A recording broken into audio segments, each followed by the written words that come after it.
अस्सलाम वालेकुम दोस्तों, आज मैं आपके लिए शलजम का अचार बनाने की रेसिपी लेकर आई हूँ। बहुत ही आसान सी रेसिपी है। आप इसको एक बार बनाकर 2 महीने के लिए रख सकते हैं। ये ख़राब नहीं होगा बिल्कुल भी। तो यहाँ पर इस अचार को बनाने के लिए शलजम लिए हैं हमने 1 किलो और इनका छिलका उतार लिया है और इनको हमने मीडियम साइज़ में काट लेना है, गोल गोल पीसेज में। तो जैसा कि आप जानते हैं शलजम के बेशुमार फ़वाइद हैं।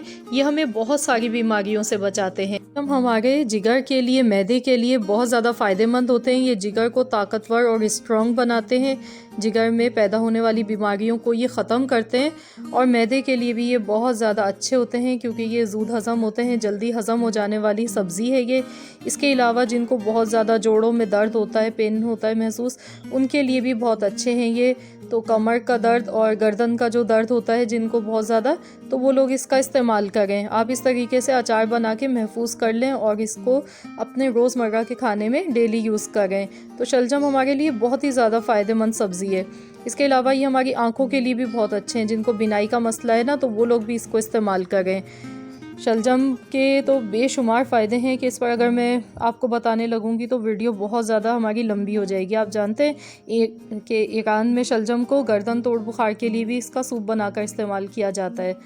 ये बहुत ही ज़्यादा फ़ायदेमंद होते हैं और ये खुश्क खांसी को भी ख़त्म कर देते हैं और खून को भी हमारे साफ़ करते हैं।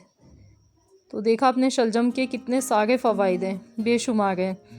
तो आप इसका अचार भी बनाकर इस तरीके से इस्तेमाल कर सकते हैं या आप इसका सलाद बना लें। आप इसको काली मिर्च डालकर और थोड़ा सा नमक डालकर इसके साथ थोड़ी सी वेजिटेबल्स और मिला लें अपनी पसंद के मुताबिक और आप इसको सलाद के तौर पे इस्तेमाल करें। ये बहुत ही ज़्यादा फ़ायदेमंद होते हैं। तो मैं इसको आज पानी के साथ इसका अचार बनाऊँगी, पानी वाला, और बहुत ही आसान सी रेसिपी, आप देख के हैरान हो जाएंगे। बहुत आसानी से ये बन जाता है, इसमें कोई मुश्किल नहीं होती है।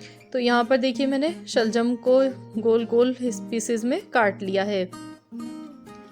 तो बस अब हमने क्या करना है कि हमने इनको इसके बाद बॉयल करना है हल्का सा। अच्छी तरह से इनको काट लेंगे और अगर आप चाहते हैं ना कि आपका अचार ख़राब ना हो और लॉन्ग टाइम तक के लिए सेफ़ रहे, तो आपने करना ये है कि इसको बनाने के बाद आप जिस बर्तन में रखें ना वो गीला ना हो और जिस चम्मच से आप इस अचार को निकालें वो भी गीला ना हो, खुश्क चम्मच का आपने इस्तेमाल करना है।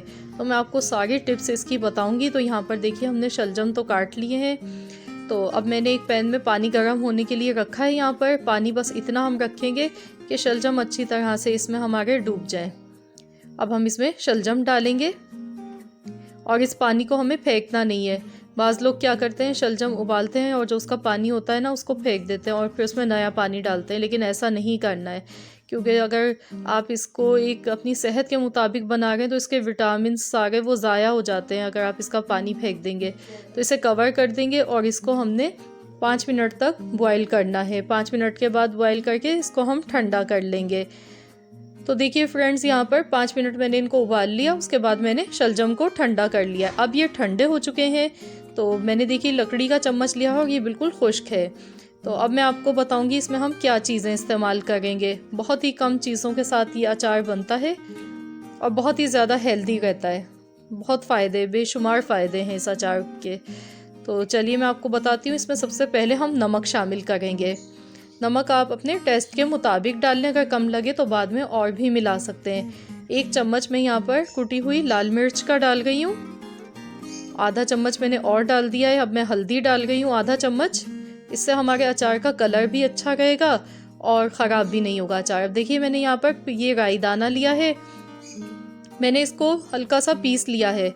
इससे ये होगा कि दाना इसका फट गया और देखिए जो पिलाहट है इसकी ये निकल आई है। इससे हमारा अचार बहुत जल्दी खट्टा हो जाएगा। तो मैं इसमें ये राई दाना डाल दूंगी। मैंने ये 3 चम्मच लिए हैं भर के।